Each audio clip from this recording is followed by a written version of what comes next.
Welcome to English Christian Church Cross Street, where we're connecting kids with Christ.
Can I get a little peace and quiet in here?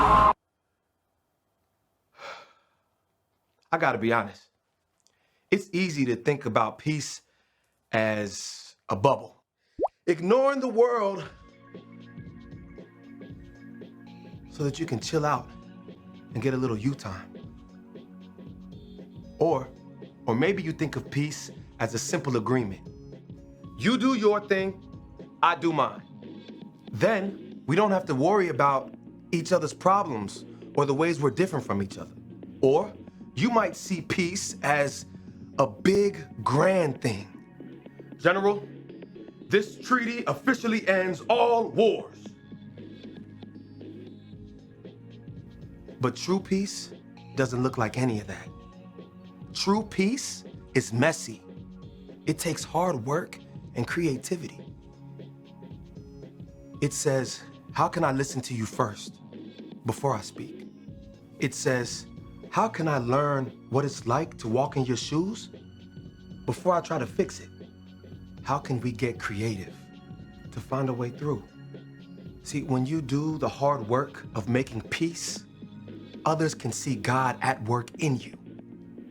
That's why making peace is an amazing way to worship God with your life. Because worship, it's about more than just singing loud. It's all about living loud.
across the empty grave.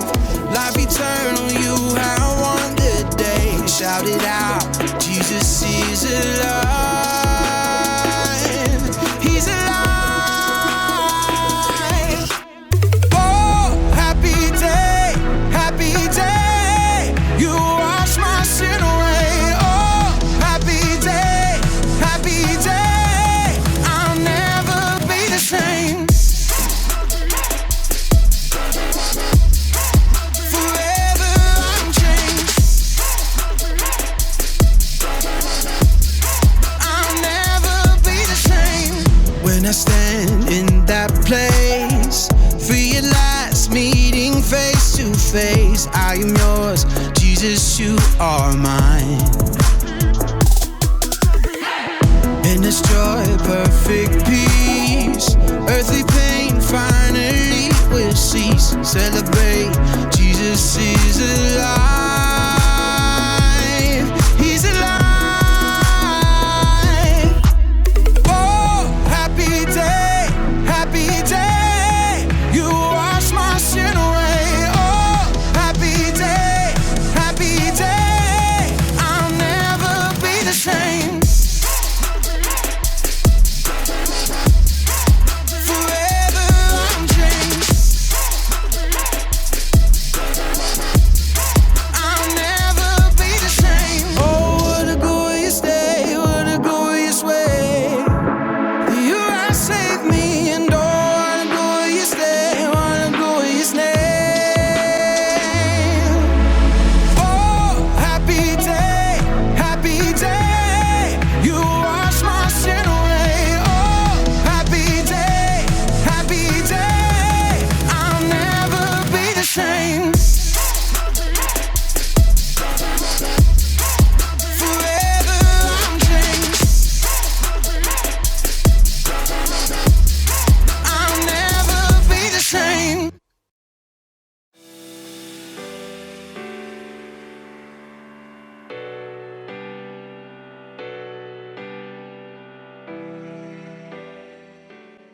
Hey everybody, it's me, Jacob, and I've got something very important to say. Happy Easter! Get it! Easter is one of my favorite days of the year because one, jelly beans. And most importantly, God pulled off the biggest miracle in history, and he showed the world how to make peace. Peace is proving you care more about each other than winning an argument. And on Easter, we celebrate how God made peace with us. They should call it Peaster. Or maybe not. Anyway, you're probably thinking, why would God need to make peace with me? I mean, we're not in an argument. Well, that's a long story. A really long story. To answer that, you have to go all the way back to the beginning. It's like this. People, you get it? People, beep, beep, beep, beep, beep, beep, beep, beep. People were really close to God. And then something happened, something bad. And it separated God from the people. God's friendship with us was broken, and something had to be done. But don't worry. God had a plan, and you'll find out all about God's plan in today's story, the greatest story ever told. The story of Easter! Woo! Yeah, Easter! Yeah, Easter! Jelly beans! God's plan! Okay, one more jelly bean. I gotta save these for later. One more. That one was popcorn flavored. The Bible. It's 66 books of history, stories, letters, and poetry that fit together to form God's one big story. The epic adventure of how He created us and loves us so much that He made a way to rescue us. As we travel through the Bible, from Genesis to Revelation, we discover people who met God and found their lives changed forever. Now, for an amazing story. Inspired by the entire Bible. In the beginning, God created a magnificent paradise, and everything in it was good. He created water and land and plants and trees and birds and fish and animals. And then, from the very dust of the earth, God created a man called Adam. He created a woman called Eve. They were the first two people on earth, made in God's image, living peacefully in paradise. Adam and Eve were friends with God, but then they made a terrible choice. God had given Adam and Eve one rule. You must not eat the fruit from the tree of the knowledge of good and evil. If you do, you will certainly die. But the temptation was too great for Adam and Eve. They broke God's rule, and what was once a paradise became a broken world. People started telling lies. It was the woman you put here with me. She made me eat it. Brother fought against brother. No!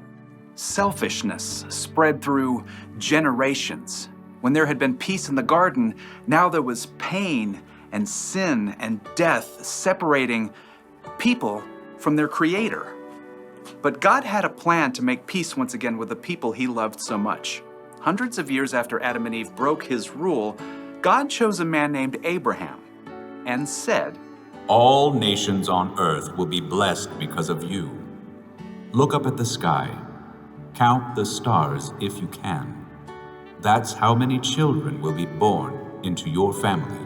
So Abraham had a son, Isaac, and Isaac grew up to have two sons of his own, Jacob and Esau. And those two sons had children of their own. Jacob, who God renamed Israel, he himself had 12 sons. So God had given Abraham a huge family just like He promised. But God's people, the Israelites, were still lost and broken, separated from Him. They still did not have peace. They didn't have peace when God rescued them from slavery in Egypt, when God led them through the Red Sea to escape their enemies. Okay, great. But what are we supposed to eat out here in the desert? Sand? The nation of Israel didn't have peace when God gave them a new law. These commandments are hard.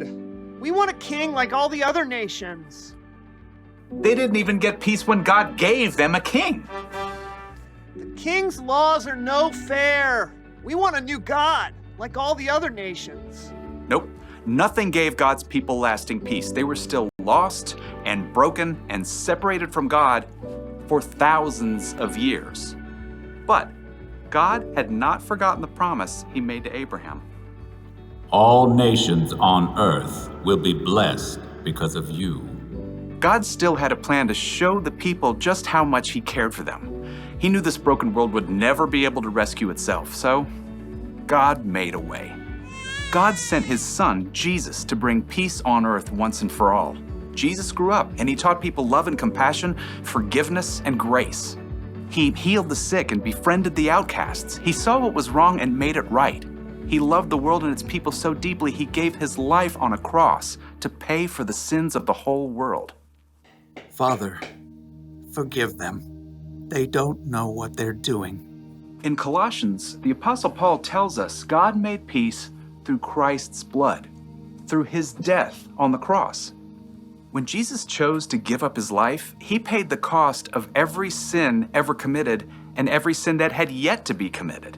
People no longer had to be separated from God. But in the 3 dark days immediately following Jesus' death, His followers didn't understand all of that yet. They huddled in the dark, afraid that they too might be arrested or even killed. Who's there? Early on the morning of the 3rd day, Mary Magdalene arrived at the home where the disciples were staying. They have taken the Lord out of the tomb. We don't know where they have put Him. The disciples stared at each other in shock. Then, Peter and John lunged for the door. They raced each other all the way back to the tomb where Jesus had been placed. The tomb really is empty. There are the linen cloths they wrapped Him in. Peter and John returned home, still uncertain and confused. And Mary Magdalene, who had followed them, stayed behind in the garden. And as she wept, she noticed a man standing nearby. And at first, she thought he was the gardener. Sir, did you carry Jesus away? Tell me where you put Him. Mary. The instant the man spoke, Mary Magdalene knew immediately who he was. It was Jesus, alive again. Teacher! Overjoyed, Mary returned to the disciples to share the incredible news.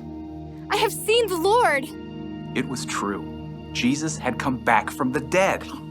He's more powerful than sin, more powerful than death.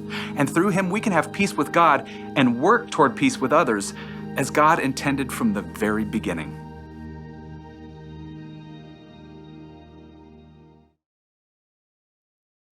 So it's like this.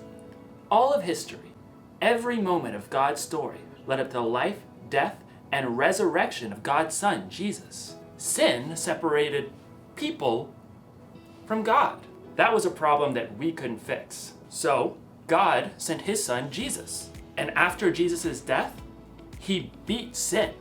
And after that, he beat death itself. So I guess you could say that Jesus was kind of like a bridge between people and God. That made it possible for us to reconnect with God. The Apostle Paul once wrote, God was pleased to bring all things back to himself.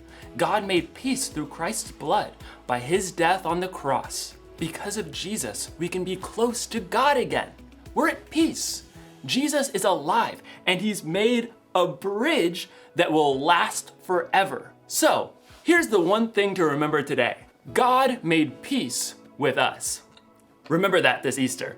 Remember that every day. Really think about what Jesus did for you and tell God how grateful you are, and don't just keep it to yourself either. Share the peace of God with others by telling them about Jesus or by loving them like Jesus loves us. I'll see you next time.